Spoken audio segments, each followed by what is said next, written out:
ये जो तस्वीर आप मेरे साथ चलती हुई देख रहे हैं, जिसे देखने के बाद शायद ही किसी को यकीन हो कि ये कोई करतब नहीं, हकीकत है।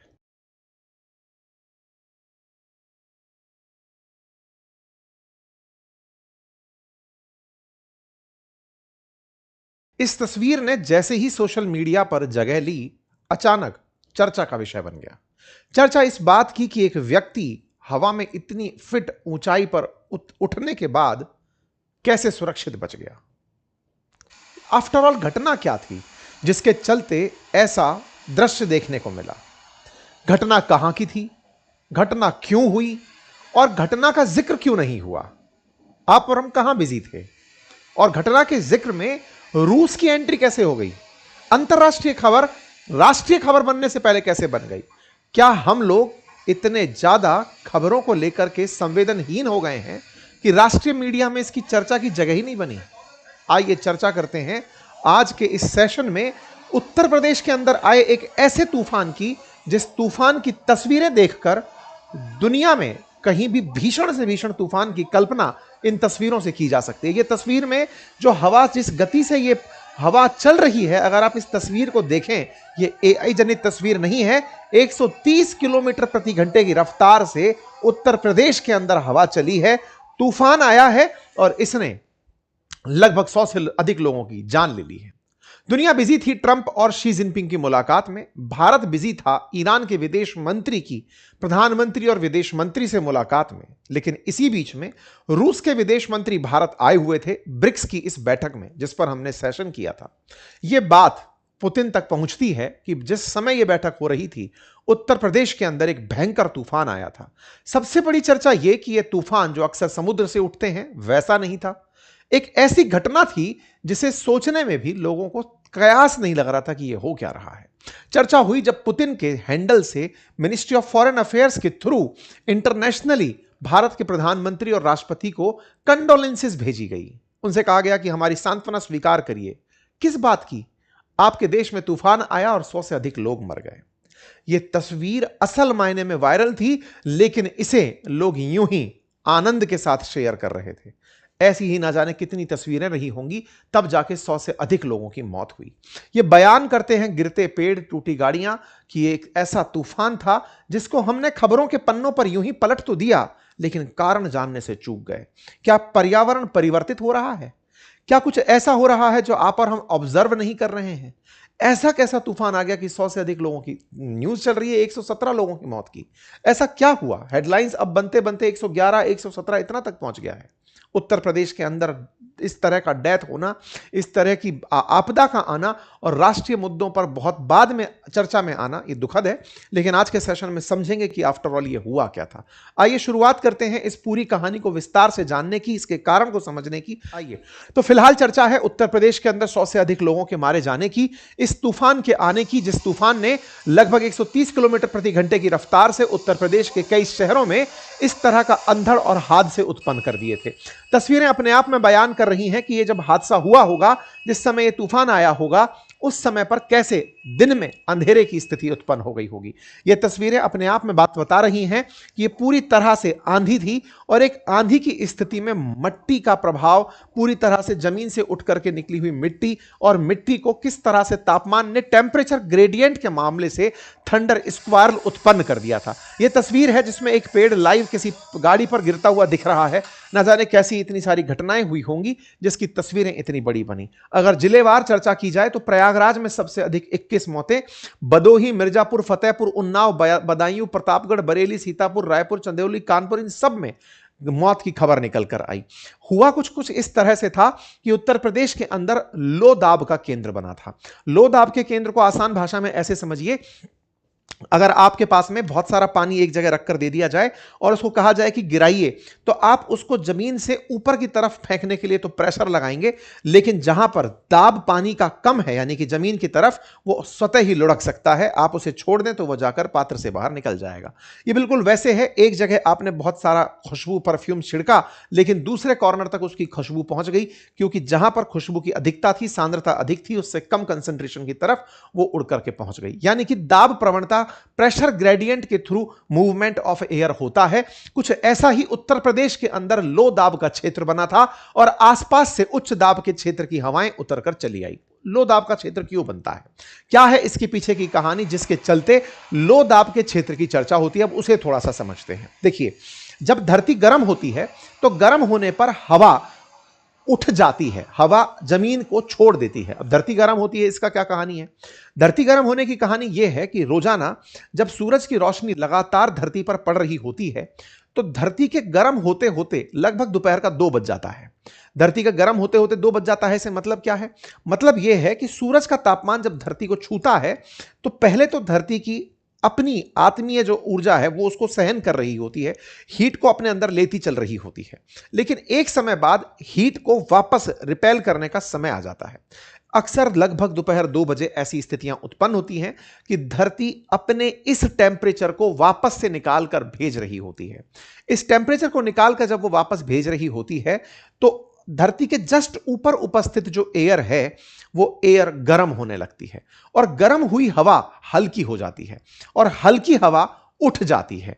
और जब हल्की हवा उठकर आसमान में जाती है तो जो अर्थ के ऊपर से हवा जाने के बाद जगह खाली हुई है, उस खाली जगह को भरने के लिए कहीं से ठंडी हवाएं चलकर उसे भरने चली आती हैं। यानी कि आसपास से एक प्रेशर ग्रेडियंट पैदा होता है। अगर ये प्रेशर ग्रेडियंट इक्वली पैदा हो तो ये बवंडर पैदा करता है। आपने कई बार गर्मियों में धूल के बड़े बवंडर्स को उठते हुए देखा होगा, लेकिन वो बवंडर एक छोटे क्षेत्र पर करते हैं। यही कारण चक्रवात का भी होता है। चक्रवात आने का बड़ा रीजन होता है कि धरती पर उपस्थित जो हवा है वो गर्म होकर ऊपर उठ गई और पानी के ऊपर की जो हवा है वो इतना जल्दी गर्म नहीं हुई। तो पानी के ऊपर की ठंडी हवा धरती के ऊपर गर्म हवा की जगह को जब लेने दौड़ती है तो वहां पर भी हवा का एक साथ पहुंचना कोरियोलिस बल के कारण उसे एक चक्रवात का रूप दे देता है, जो नदर्न हेमिस्फीयर और सदर्न हेमिस्फीयर में दिशाएं अलग अलग रखता है। मतलब यह है कि यह केवल और केवल दाब की प्रवणता यानी प्रेशर ग्रेडियंट के कारण उत्पन्न हुई सिचुएशन होती है। साथियों, यह सिचुएशन दुनिया की चर्चा का विषय बनी। चर्चा के विषय के साथ भारत में चर्चा का विषय इस बात के लिए बनी कि हमें पता क्यों नहीं चला, हमें अंतरराष्ट्रीय स्तर पर क्यों पता चला। बहुत से सोशल मीडिया हैंडल्स ने इस बात पर प्रतिक्रिया ही यह दी कि पुतिन की तरफ से सांत्वना आई तो पता चला कि ऐसा कुछ हुआ है। लोगों ने इस बात पर अपनी कड़ी नाराजगी जताई। भारत की मीडिया पर सवाल उठाए गए कि आपके मुद्दों में 100 लोगों से अधिक जाने चली गई, उसका कोई महत्व ही नहीं है। मिनिस्ट्री ऑफ फॉरेन अफेयर्स जो रशिया है उसने यह जानकारी दी कि पुतिन साहब ने सांत्वना भेजी है। यह दर्शाता है कि वो आपके यहां पर हुई घटना से कितनी सांत्वना रख रहे हैं। Ministry of foreign affairs other देशों में यूएई की तरफ से सांत्वना आई, सिंगापुर की तरफ से सांत्वना आई। अंतरराष्ट्रीय मीडिया में टीआरटी वर्ल्ड के अंदर यह खबर चलने लगी कि भाई दिल्ली, मुंबई, उत्तर प्रदेश में ऐसा हुआ है। तो उत्तर प्रदेश में होने का बड़ा कारण यह गर्मी ही थी। गर्मी के कुछ तापमान के आपको मैं मानक बता रहा हूं कैसे कैसे स्थापित हो रहे हैं। फिलहाल के लिए आप अगर देखें तो मध्य प्रदेश, उत्तर प्रदेश के कई शहरों में गुरुवार को तापमान 40 डिग्री से पार निकल गया। महाराष्ट्र में 45 डिग्री से पार निकल गया था। राजस्थान के फलौदी में तापमान 45 डिग्री से ऊपर, जैसलमेर, बाड़मेर में 45 डिग्री रिकॉर्ड हुआ, श्रीगंगानगर में 44.8 डिग्री रिकॉर्ड हुआ। मतलब समझिए कि तापमान का लेवल लगातार बढ़ता चला जा रहा है। आप देखिए कि भारत के, उत्तर भारत के लगभग मध्य में जो हिमालय से जस्ट दक्षिण की तरफ स्थित क्षेत्र हैं और उत्तर भारत के मेजर प्रोमिनेंट एरिया है विंध्याचल से ऊपर के, वहां 40 से 45 डिग्री सेंटीग्रेड का औसत तापमान देखा गया। अगर आप ये देखें, और हाईएस्ट टेंपरेचर महाराष्ट्र के विदर्भ में 45.9 डिग्री सेंटीग्रेड दर्ज किया गया। ये जो तापमान का बढ़ना है यही हवा का उठने का बड़ा कारण बनता है।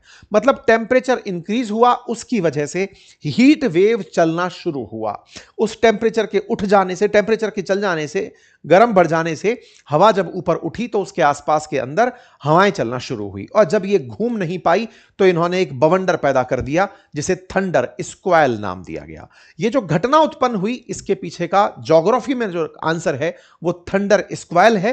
थंडर स्क्वेल के अंदर हवा जो धरती से गर्म होकर हटी है उसे बादलों के माध्यम से, उसे उच्च दाब की हवा के माध्यम से रिप्लेस किया जाता है और यही रिप्लेसमेंट तेजी से हवा का झोंका बन जाता है जिसकी गति 100 से 130 किलोमीटर प्रति घंटे की रफ्तार होने लगती है, जिसके चलते धरती पर एक तेज क्षैतिज ब्लास्ट होता है। यानी ऐसा लगता है जैसे बादल फटे हों, हवा बहुत तेजी से धरती को टच करती है। 130 किलोमीटर प्रति घंटे की रफ्तार से इस बवंडर को ऑब्जर्व किया जाता है और इसको और ज्यादा घातक बना दिया लिया इस समय चल रहे वेस्टर्न डिस्टरबेंस ने, जो कि मेडिटेरेनियन सी के ऊपर से उठा था और बादलों के माध्यम से, थंडर स्क्वाल्स के माध्यम से यह धरती पर लैंड हुआ।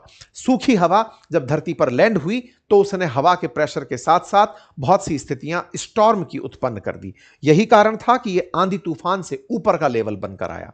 ऐसी स्थिति में जब गर्म हवा उठकर ऊपर जा रही होती है तो धरती के ऊपर बादल बवंडर की तरह बनने लगते हैं, जिन्हें क्यूमुलोनिम्बस बादल कहा जाता है। ये बादल एक ही जगह पर बड़े सारे जगह में दिखाई देते हैं। कई बार ये स्ट्रेटोस्फीयर तक पहुंचते हुए दिखाई देते हैं, हाइट में ये बढ़ते हुए बादल होते हैं। कुछ इस तरह के बादल बने क्यूमुलोनिम्बस बादल इस थंडर स्क्वाल स्थिति के अंदर बनते हैं। मतलब समझिए कि गर्मी होना पहला प्राइमरी रीजन है और उसके बाद इस तरह के तूफान आना उसका रिएक्शन है। इसका मतलब यह हुआ कि क्लाइमेट चेंज होने से लगातार ऐसी स्थितियां देखी जाती रहेंगी।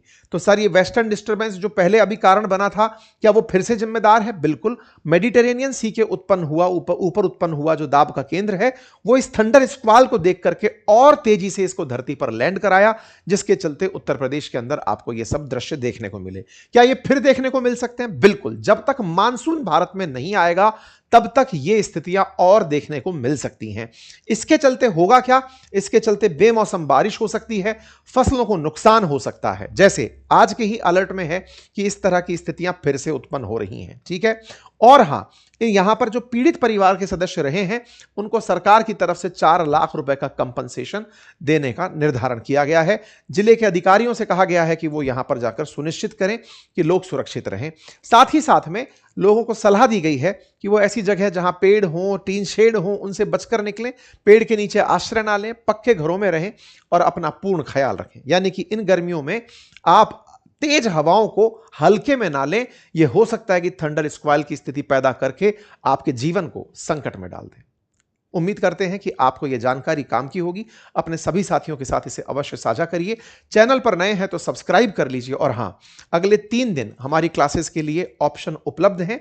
अगर आप आर्टिफिशियल इंटेलिजेंस हमारे साथ क्लास में लाइव सीखना चाहते हैं, सर्टिफिकेशन प्राप्त करना चाहते हैं, हमारे रिकॉर्डेड बैच के साथ पूरी 1 साल की वैधता चाहते हैं, तो एडमिशंस ओपन है।